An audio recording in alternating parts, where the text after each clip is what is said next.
नहीं, गति का दूसरा नियम नहीं है, अभी पहले गति का नियम पढ़े थे। पहला गति का पहला नियम क्या था?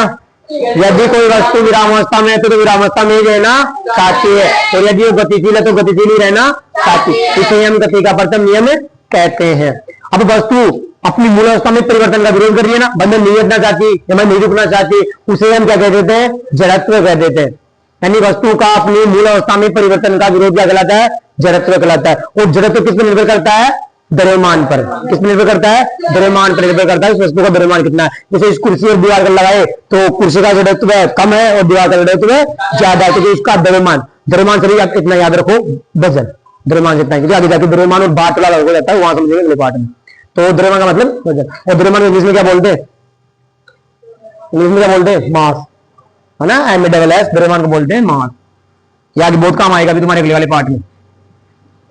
अब वस्तु में जैसे अब उदाहरण बताओ गति के प्रथम नियम के, जो हम रोज देखते हैं बस के अंदर, किसी कार वगैरह गाड़ी के अंदर, है ना। और हमने देखा था कि जब किसी सिक्के को ताश के पत्ते पर रखकर या कार्डबोर्ड पर रखकर गिलास के ऊपर रखा जाता है तो कार्ड पे फोर्स लगाते हैं हम, है ना, तो कार्ड गिर जाता है और सिक्का गिर जाता है, क्योंकि गति किसको मिलती है? ओनली कार्ड को, इसलिए तो पता ही नहीं।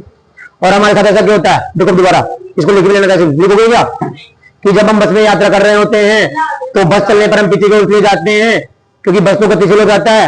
अब इसमें थोड़ा इतना ध्यान रखना, अब हमारा जो वाला हिस्सा जाता है नीचे वाले से नहीं जाता, नीचे वाले हिस्सा क्यों नहीं जाता? बस पीछे, क्योंकि नीचे वाले जो पैर वाला हिस्सा है ना, नीचे का हिस्सा, ये तो बस के साथ गतिशील हो जाते हैं, लेकिन ऊपर वाला हिस्सा नहीं हो पाता, इसलिए ऊपर वाला हिस्सा कहां आएगा? पीछे की ओर। अब दोनों क्या हो गए? गतिशील हो गए बस के साथ में। अब जैसे ही ड्राइवर बस को क्या मारेगा? ब्रेक मारेगा, तो हमारी नीचे वाले पैर जुड़ा हुआ बस के साथ वो तो रुक जाएगा, लेकिन ऊपर वाला हिस्सा पता ही नहीं, गति में रहना चाहता है, वो इसलिए कहां आएगा? आगे की ओर। घुमावुंडी यही होता है, क्योंकि सीट तो क्या जाती है? घूम जाती है, लेकिन हमारा शरीर नहीं घूमता, क्योंकि हमारा शरीर कौन सी अवस्था में रहना चाह रहा है? विरामावस्था में। लिखोगे? लिखोगे? याद रख लोगे, ठीक है ना? देखिए थे बस में क्रिटिकल तो गति का बिल्कुल बिल्कुल वो पूरा एग्जाम लगता है उसमें, 1 न्यूटन की गति का पहला नियम लिखता है। और मैंने आपको बताया था कि यदि कोई मान लो कंबल वगैरह उसमें धूल मिट्टी होती है, जब उसको झट काटते हैं, है ना, तो धूल मिट्टी के बाहर क्यों आते हैं? क्योंकि वो विरामावस्था में थे, गति तो हम कंबल को दे रहे हैं, इसमें बाहर निकल जाते हैं। किसी पेड़, सूखे पेड़ को हिलाने पर उसकी पत्तियां नीचे गिर तुम्हारे टूटता है ना, वो पत्ते विरामावस्था में वो नीचे गिर जाते हैं। और कोई कि हमारे कपड़े जब हम सुखाते हैं तो हम उसको ऐसे क्यों करते हैं? पानी की बूंदे विरामावस्था में तो बाहर निकल के आएगी, ऐसे वाले उदाहरण हमारी किताब में दे रखे हैं। अब जड़त्व फिर बता रही थी, किसी वस्तु का अपनी मूल अवस्था में परिवर्तन का विरोध क्या कहलाता है? जड़त्व। जड़त्व किस पर निर्भर करता है? द्रव्यमान पर निर्भर करता है ना। तो लिख लो इसमें। अब ये वो चीजें इसमें लिखनी थी, मैंने गलती से लिख लिया, इसमें लिखनी थी, है ना, जो मैंने कल तुमको लिखवाई थी। किसी वस्तु का अपनी मूल अवस्था में परिवर्तन का विरोध लिख लिए थे कल तुम? नहीं लिखे थे ना? अवस्था में परिवर्तन का विरोध।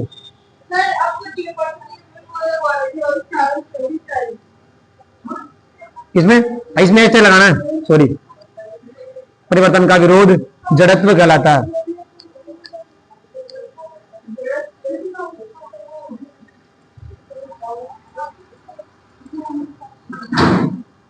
जड़त्व द्रव्यमान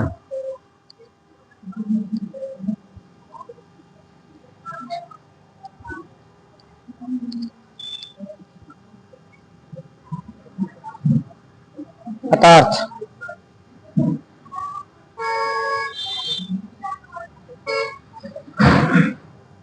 जड़त्व की माप है। अर्थात द्रव्यमान जड़त्व की माप है।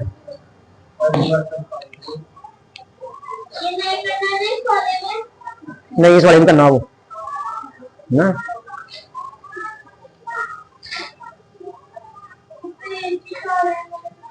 किसी वस्तु का अपनी मूल अवस्था में परिवर्तन का विरोध जड़त्व कहलाता है। जड़त्व द्रव्यमान पर निर्भर करता है, अर्थात द्रव्यमान जड़त्व की माप है।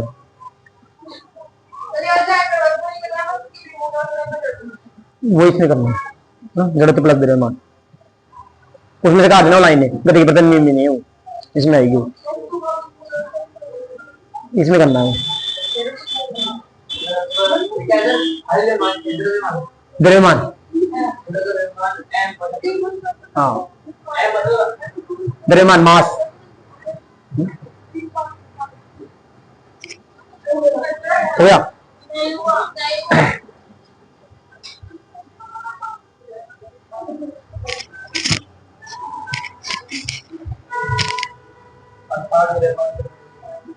तू कितने लिख रहा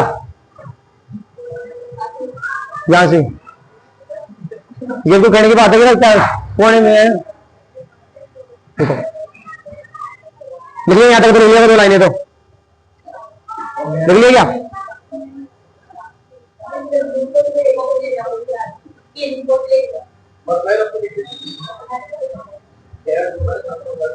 अब मैं तुम्हें पूछूं कि तुम्हारे सामने एक ठेला गाड़ी है, एक रेल गाड़ी है, एक ठेला गाड़ी है, रेल गाड़ी है।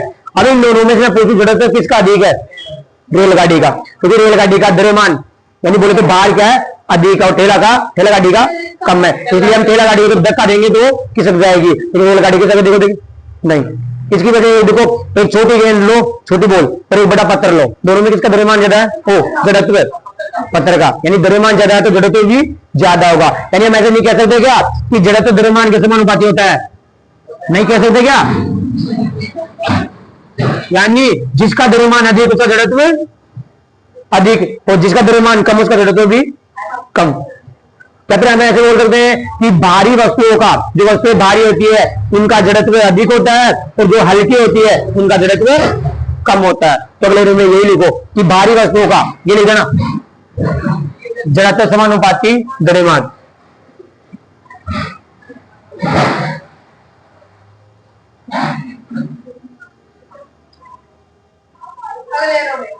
हाँ, अगले रूप में है भारी वस्तुओं का जड़त्व अधिक होता है।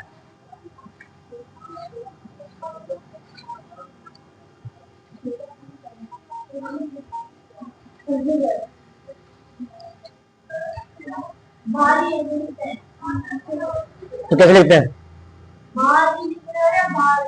भारी भारी लोड वाली, हाँ हाँ, बोझ वाली है ना।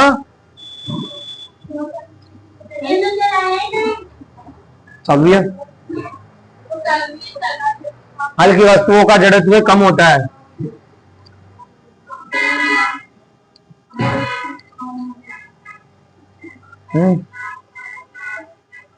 हल्की वस्तुओं का जड़त्व कम होता है। जैसे कि ना ठेला गाड़ी और रेलगाड़ी,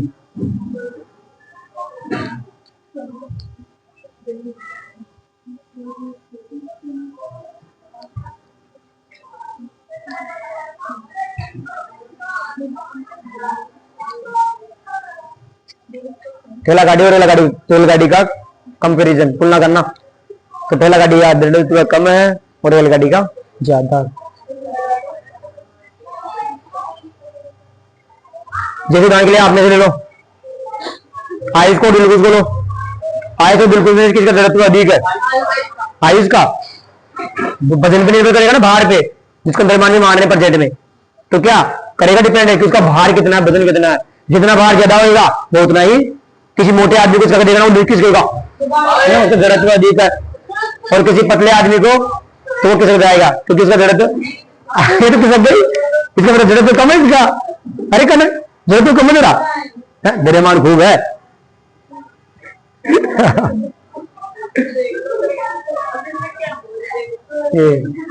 लगा जड़त्व है, विरोध कर अपने परिवर्तन में, अपनी अवस्था में परिवर्तन का विरोध कर दो। मैं विरामावस्था में तो विरामावस्था में रहना चाहती हूँ, है ना। अरे देखो गति का दूसरा नियम, गति का दूसरा नियम अब तुम्हारे सामने देखो इधर मैं लिख रहा हूं। मैं बताऊं टेबल टेनिस की बॉल कौन जानता है? टेबल टेनिस की बॉल है ना, वो तो छोटी आती है। और क्रिकेट की बॉल जानते हो कि नहीं जानते? बिल्कुल है ना, क्रिकेट की बॉल। अब देखो सुनो, टेनिस जो खेलते हैं है ना, ऐसे छोटे छोटे करके वो वाली छोटी होती है वो, और क्रिकेट की बॉल थोड़ी मोटी होती है।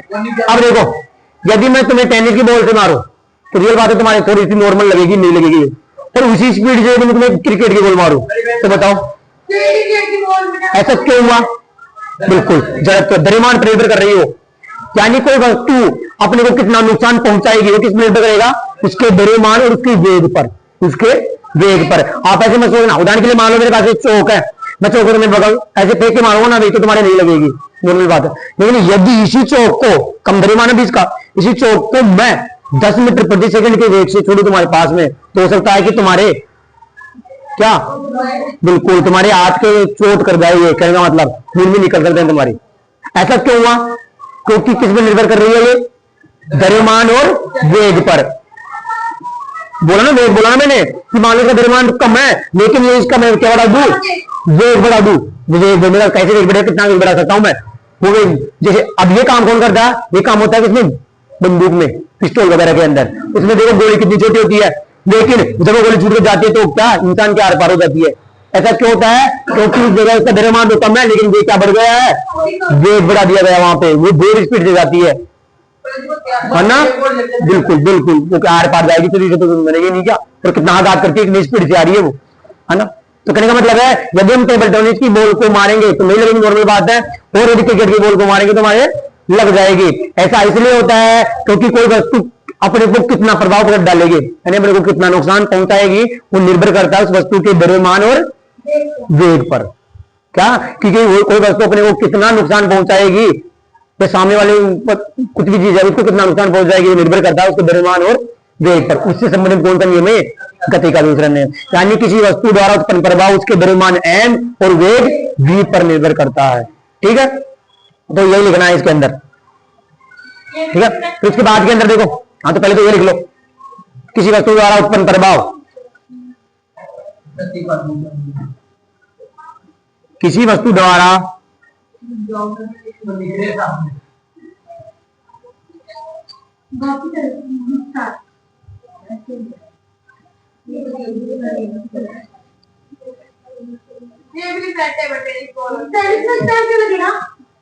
ये दूसरा नियम आ गया ना, इसलिए इसको इसलिए ना न्यूटन के नियम, नियम में सारे कल तुम समझो नहीं, ये न्यूटन के नियम है, न्यूटन की गति का पहला नियम, न्यूटन की गति का दूसरा नियम, है ना, गैलीलियो के लिए ये।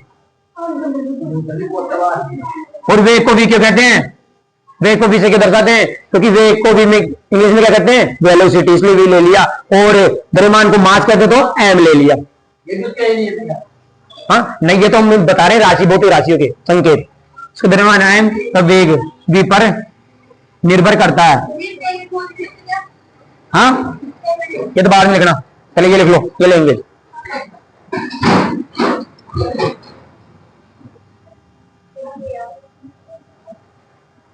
अब करो जय से,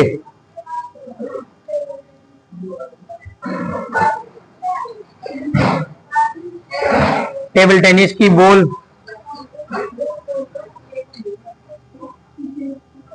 व क्रिकेट की बॉल द्वारा उत्पन्न प्रभाव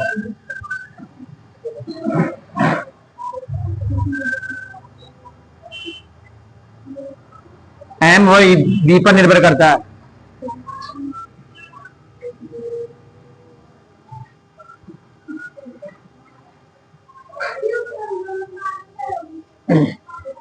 हाँ ये से रमे, फिर इसके बाद में जैसे करके लगाया था ना।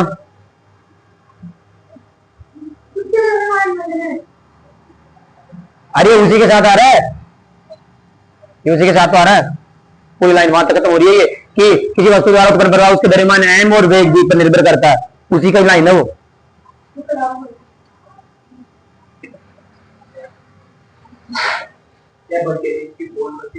क्रिकेट की बॉल द्वारा उत्पन्न प्रभाव किस पर निर्भर करेगा? m व v पर, यानी उनका मास द्रव्यमान कितना है और उसका वेग कितना है।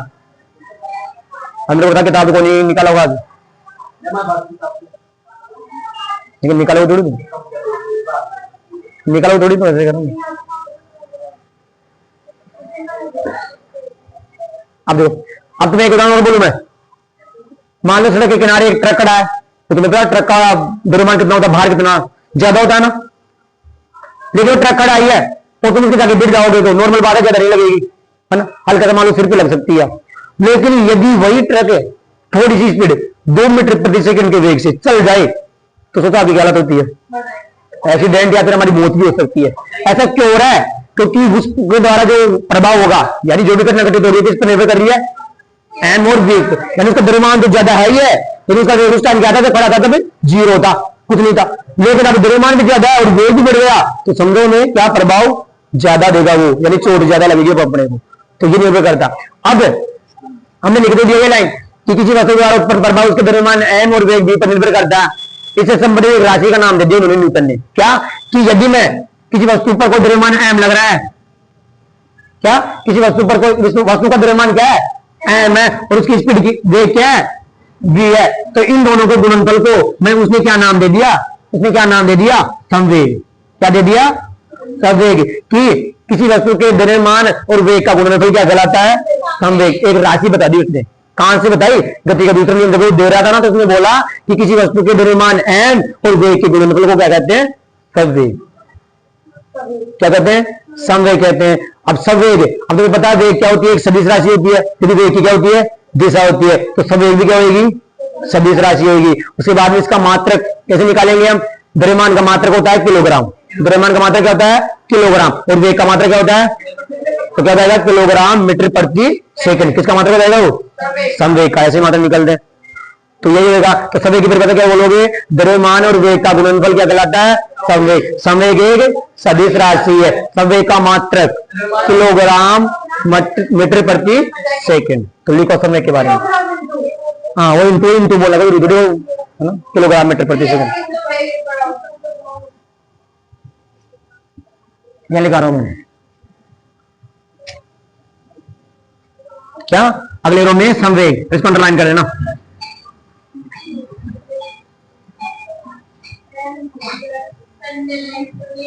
है ना, इसमें लिखो द्रव्यमान व वेग के गुणनफल को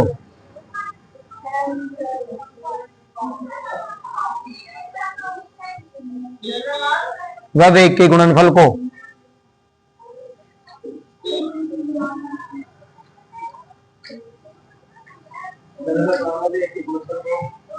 संवेग कहते हैं, है ना। अब देखो जैसे हम किसी भी बहुत सी राशि को चिन्ह के द्वारा दर्शा रहे हैं, जैसे वेग को v, द्रव्यमान को m, तो संवेग को किसके द्वारा दर्शाएंगे, तो उसने कहा संवेग को हम p के द्वारा दर्शाएंगे, है ना p, इसको उसने दिया है p द्वारा दर्शाते हैं। वैसे रियल में ना संवेग को इंग्लिश में तो मोमेंटम कहते हैं, एक इंग्लिश वर्ड और था p, उसने वो p लिया और क्या क्या p से दर्शाया इसमें। क्या तार, तो क्या लिखा हो गया तार, अब बोलो इंग्लिश में p बराबर क्या जाएगा m गुणा v, है ना, बिल्कुल। इसको समीकरण नंबर भी दे देना क्योंकि बाकी जगह काम आएगा ही, इसको समीकरण नंबर भी दे देना, बस समीकरण नंबर 1 p बराबर m। सभी को क्या कहते हैं मोमेंटम, दे रखा उन्होंने किताब दीजिए संवेग, सह पे आएगा, सह पे आएगा, सह पे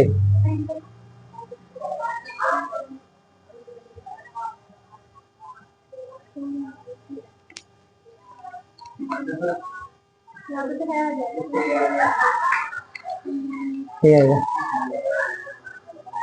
दोनों एक ही आएगा।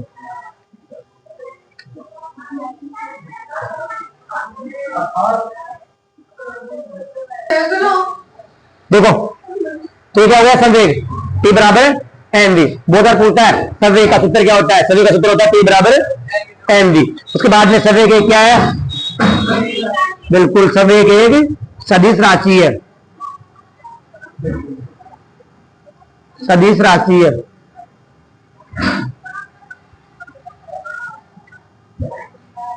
उसके बाद में संवेग का मात्रक बोलो, संवेग का मात्रक बोला ना मैंने, m का किलोग्राम होता है, हाँ किलोग्राम मीटर प्रति सेकंड।